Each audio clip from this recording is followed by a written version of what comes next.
On today's show, we want to show you how to restore settings on your new Pioneer 201EX or 200EX. So stay tuned. Now when we get done shooting these videos, we've managed to touch and feel pretty much every button that's on here. We've paired phones to it, we've done all kinds of, we've messed up everything. The color's messed up, the EQ's messed up, crossovers, everything. We need to get it back to factory default settings. Now, just by simply unplugging the power or hitting the reset button on it is not going to do that. No. You have to restore the radio.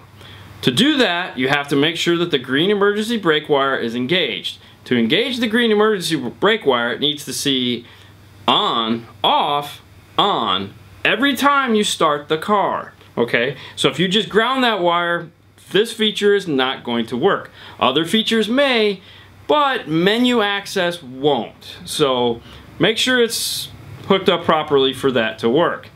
Now, what you're going to want to do is this. Hit the top gear, make sure it's on the wrench screwdriver. On the bottom you see where it says restore settings. Go ahead and tap that. It's going to ask you, are you sure you want to do this? You're going to lose all your settings. Select restore. Sit back, relax while this goes ahead and restarts the processor. Once it's done, you'll see the language select come up and you know that it has been set. Now what this allows you to do is have fun like we do. Touch all the buttons, change the colors, change the EQ settings, get it as out of whack as you want, and then you can go back and hit restore and it'll take you back to right when you got it brand new in the box. It's a lot of fun. Yes, it is. It is, yeah.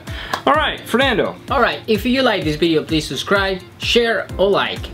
You know where you find us: Facebook, YouTube, Instagram, also on Twitter. You guys have a great night as always, and we'll see you later next time.